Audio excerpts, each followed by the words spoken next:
If you're shooting on your phone, the best way to edit these photos is in the phone itself, especially because it's really easy to crop, straighten a photo, and adjust the keystone, as well as do any other adjustments.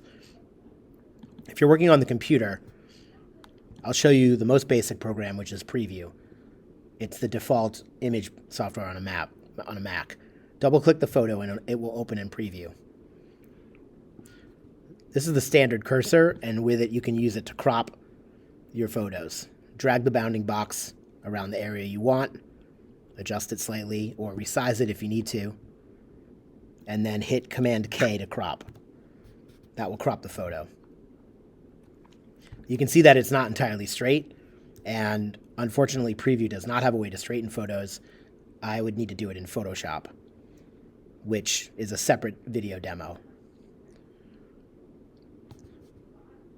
I need to adjust the white balance because, as you can see, the natural sunlight created a bit of a blue tone. So I'm going to go into my Tools menu and find Adjust Color. Here on the Adjust Color menu, I've got a temperature slider.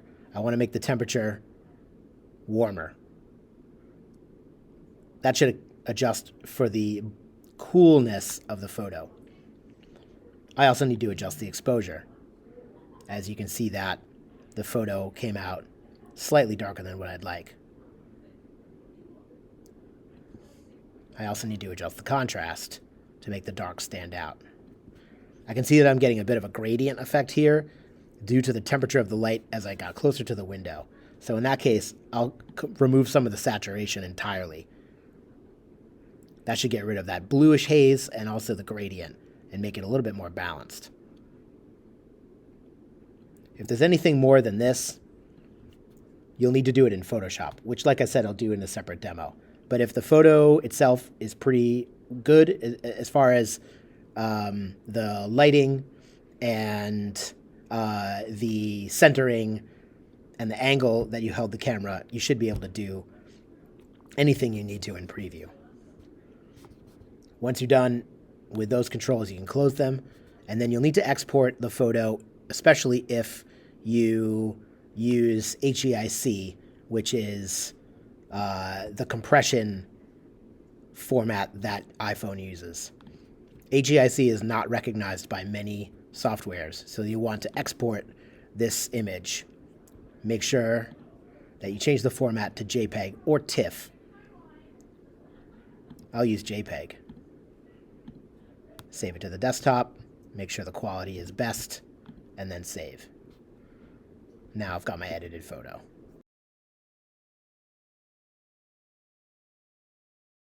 Photoshop.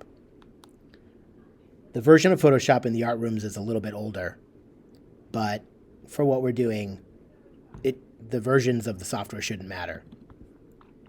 Launch Photoshop to get started. Then, the easiest way to get your photo into Photoshop is just find it on the desktop, drag it to the dock, and drop it on the PS icon.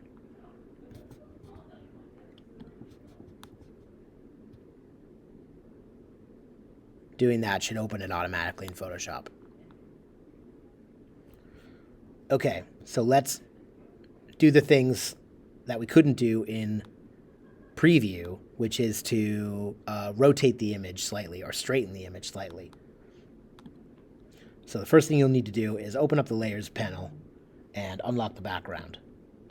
That will allow you to transform the photo, which is what we need to use in order to rotate. Under the Edit menu, you'll find Transform and then Rotate. This gives you a free form rotating box, which you can then adjust. You can do it by eye, or you can use a guideline. To make a guide, you go to View, and I have to not be in that mode. View, New Guide, and then you can choose horizontal, vertical, or both. You'll see the guide show up at the top of the screen. Change your tool to the Move tool, and slide the guide down. This gives you a perfect level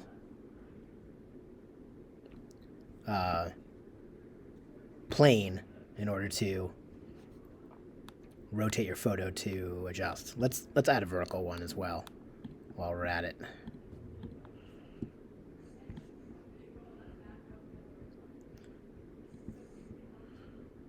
Now I'll go to Edit, Transform, Rotate, and then I'll rotate the photo and line it up with the guidelines.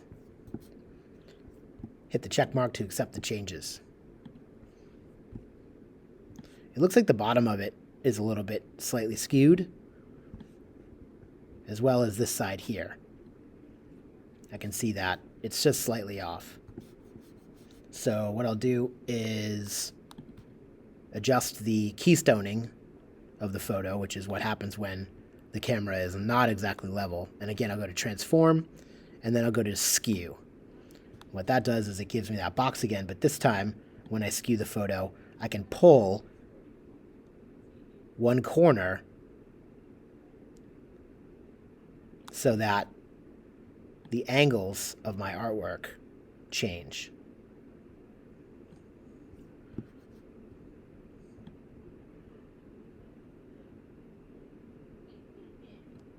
That's looking better. There's some other there's some other transform tools that are helpful too. Sometimes warp can be helpful as well, to just slightly drag a corner.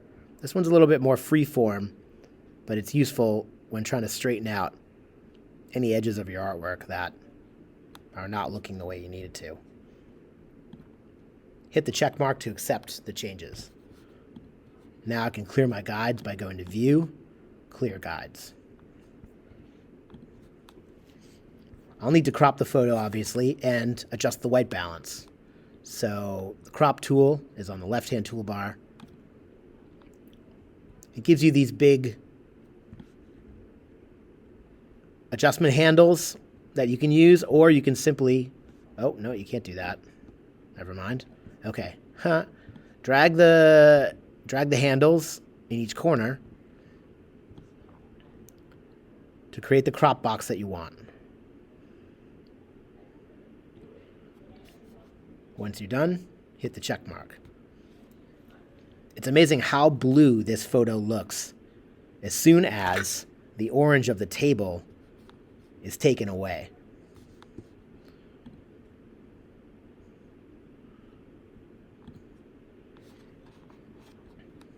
Now let's adjust the white balance. The easiest way to make adjustments in Photoshop is to use the Adjustments panel. It should be on the right-hand toolbar just above the layers. Find the color balance by mousing over the adjustment. You'll see color balance come up.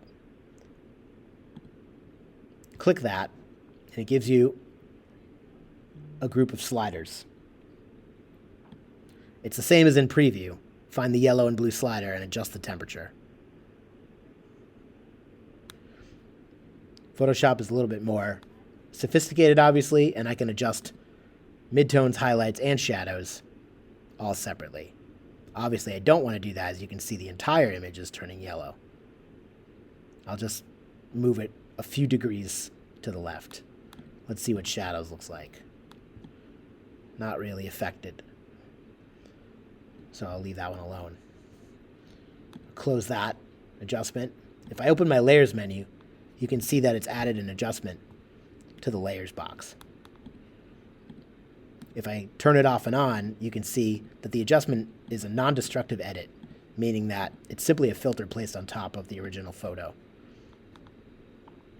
Next, I'll want to change that saturation that we did with preview as well, so I'll find the hue saturation slider, and I'll remove the saturation a bit. Bringing the saturation of the color down should make it more neutral and less yellow. Once I'm happy with the image, I'll go to File, Save As, make it a JPEG or a TIFF, but I do not want a PSD file. Oops. Change the name. Make sure that your quality is set to large file and maximum, and then hit OK.